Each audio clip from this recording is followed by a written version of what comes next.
আপনার আধারের সঙ্গে প্যান লিংক আছে কি না জানেন? স্ট্যাটাস চেক করার জন্য ভিডিওটি দেখুন। এর জন্য ইন্টারনেট অন করে ডেসক্রিপশনে দেওয়ার লিংক থেকে কিংবা যে কোনো ব্রাউজার যেমন ক্রোম ওপেন করে ইনকাম ট্যাক্স লিখে সার্চ করবেন। এরপর ইনকাম ট্যাক্স ডিপার্টমেন্টে ট্যাপ করবেন। স্ক্রল করে একটু নিচে গিয়ে লিংক আধার স্ট্যাটাসে ট্যাপ করবেন। এরপর এখানে প্যান নাম্বার ও এখানে আধার নাম্বার দিয়ে ভিউ লিংক আধার স্ট্যাটাসে ট্যাপ করবেন।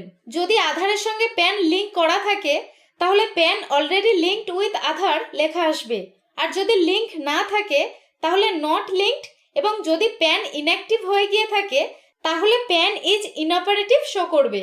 যদি লিংক না থাকে বা ইনঅ্যাক্টিভ হয়ে গিয়ে থাকে তাহলে কি করবেন, কত টাকা ফাইন লাগবে, কাদের ফাইন লাগবে না, লাস্ট ডেট কবে ইত্যাদি বিভিন্ন প্রশ্নের উত্তর জানতে ভিডিওটি দেখতে পারেন। আজ এই পর্যন্ত। ভিডিও ভালো লাগলে প্লিজ চ্যানেলটিকে লাইক, শেয়ার ও সাবস্ক্রাইব করে সাপোর্ট করবেন। ধন্যবাদ।